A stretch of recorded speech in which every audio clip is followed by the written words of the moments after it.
Այսօր հայտնի դարձավ, որ հայ ռազմագերիներից շատերը ՑՄՀ ազատազրկման դատապարտեցին։ Այս ամենից հետո կարող ենք ասել, որ խաղաղության պայմաններում ենք ապրում, Ադրբեջանի հետ կարող ենք եղբայրություն անել։ Ես չեմ հավատում։ Ես Նիկոլին 2 ձեռով եմ ընտրել, բայց հիմա չեմ ուզում անունը տալ։ Շատ ցավոտ է դա։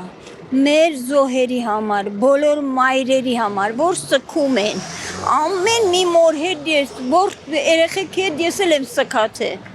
Հա, ճիշտ է, ես էլ եմ սգավոր, բայց ոչ այդ պահով։ Հա, չէ, խաղաղություն ես չեմ հասկանում իրանք։ Ինչ է, շնորհակալություն են հայտնում Ալիևին, ինչի համար, որ այդքան զոհ ենք տվել, որ այդքան ջահել մատխաշ երեխեքը կորել են գնացել։ Ինչի համար է շնորհակալություն հայտնում։ Շնորհակալություն հայտնեք ձեր վարչապետին, որ ձեզ բաներ է տալի։ Պարգևավճարներ է տալի։ Ես չեմ կարող ոչինչ ասել։ Շատ ուղղակի Աստծուն խնդրում եմ, որ մեր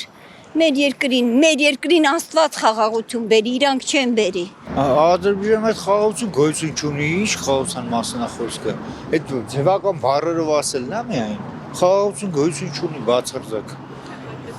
Իշխանությունը ասում է, որ քիչ Իշխանության ասելը շատ քիչ է։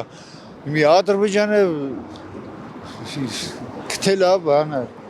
Խեղճի ինչ ուզում թելադրում է, մենք էլ մտածում ենք խաղաղություն։ Հələ մի փորձի մի բանը մի հատ ամենաթեթև մի արա, դες խաղաղություն կլինի։ Ինձ թվում է կամաց իրանց էլ բաց կթողնեն, չեն թողնի այտենց։ Այդ իմ կարծիքն է։ Չէ, Այսօր հայտնի դարձավ, որ հայ ռազմագերիներից մի քանիսին ՑՄՀ դատապարտեցին։ Ինչ եք կարծում, այս պայմաններում հնարավոր է խաղաղություն կնքել։ Ոչ։ Իմ տատերը, պապերը ժամանակին Թուրքից փախել են, մենք էլ արդեն տեսանք ինչեր են անում։ Ես Թուրքին չեմ հավատում։